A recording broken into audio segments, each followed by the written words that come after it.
नमस्कार। आज के इस विशेष सेशन में हम आधुनिक भारतीय इतिहास के एक बहुत ही अहम अध्याय पर चर्चा करने वाले हैं, भारत में राजनीतिक चेतना का विकास। बिल्कुल। और आज का हमारा ये सेशन कोई आम लेक्चर नहीं होने वाला है। आज हम पीडीएफ में दिए गए एमसीक्यूज के जरिए एक दूसरे का टेस्ट लेंगे। इस सवाल जवाब वाले तरीके से ना हम कांग्रेस के बनने से पहले की वो सारी उलझी हुई घटनाएं और संगठनों के नाम चुटकियों में याद कर लेंगे। तो शुरू करें। तो चलिए फटाफट आज का रोड मैप देख लेते हैं। सबसे पहले हम राजनीतिक चेतना के उदय से शुरुआत करेंगे, फिर प्रारंभिक संगठनों और उनके लक्ष्यों पर बात करेंगे, उसके बाद प्रमुख संस्थापकों पर नजर डालेंगे और आखिर में कांग्रेस पूर्व सम्मेलनों तक पहुंचकर इस विषय को समेटेंगे। जरा इस विषय सूची को देखिए। भारत में राजनीतिक चेतना का विकास 9वें नंबर पे है। ये कोई इत्तेफाक नहीं है। ये वो दिलचस्प दौर है जो 1857 के विद्रोह के ठीक बाद और बड़े राष्ट्रीय आंदोलन से ठीक पहले आता है। ये वो समय था जब भारतीयों के मन में अपने अधिकारों को लेकर एक नई चिंगारी सुलग रही थी। तो आइए अपने पहले भाग पर चलते हैं, राजनीतिक चेतना का उदय।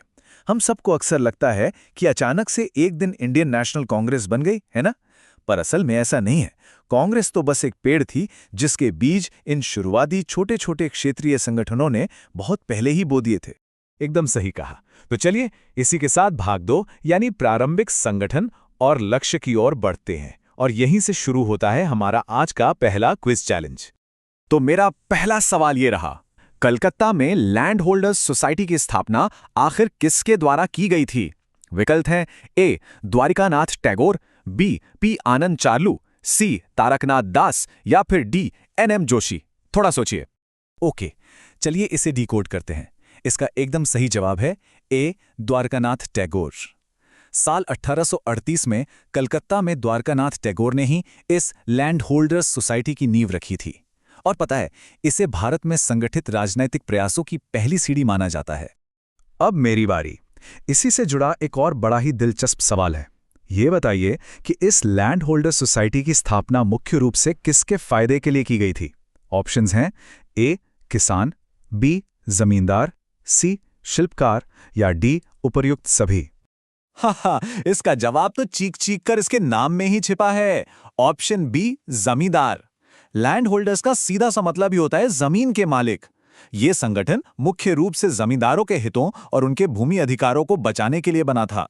एग्जाम के लिए ये नाम अपने आप में एक बहुत बड़ा हिंट है। ग्रेट।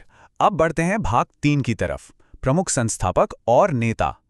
सच कहूं तो इतिहास के इसी हिस्से में सबसे ज्यादा कंफ्यूजन होता है। इतने सारे नाम और तारीखें। तो चलो इसे एक थोड़े ट्रिकी सवाल से सुलझाते हैं। तो सवाल यह है कि इनमें से कौन सा जोड़ा सही सुमेलित यानी करेक्टली मैच्ड नहीं है? ए Poona Sarvajanik Sabha M G. Ranade, B London Indian committee Purushottam Mudaliar, C Madras Mahajan Sabha M. Veer Raghavachari या फिर D Indian league Surendranath Banerjee. बताइए गलत जोड़ी कौन सी है? अगर हम इस टेबल को ध्यान से देखें तो साफ पता चलता है कि ऑप्शन डी यानी इंडियन लीग सुरेंद्रनाथ बनर्जी एकदम गलत मैच है। क्यों?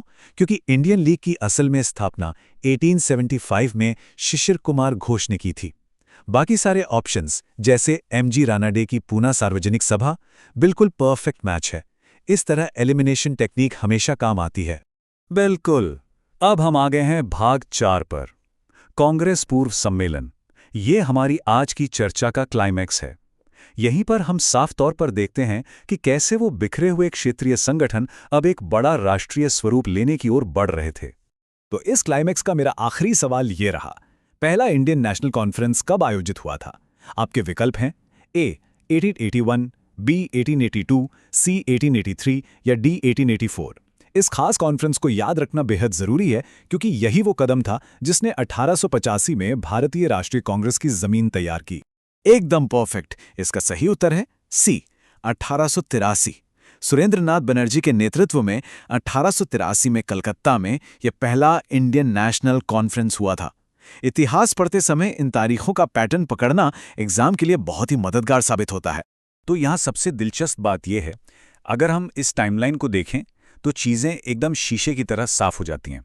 1838 में लैंड होल्डर सोसाइटी से जो बात शुरू हुई वो 1843, 1875 में इंडियन लीग और फाइनली 1883 तक आते आते इंडियन नेशनल कॉन्फ्रेंस जैसे बड़े आयोजन तक पहुंच गई।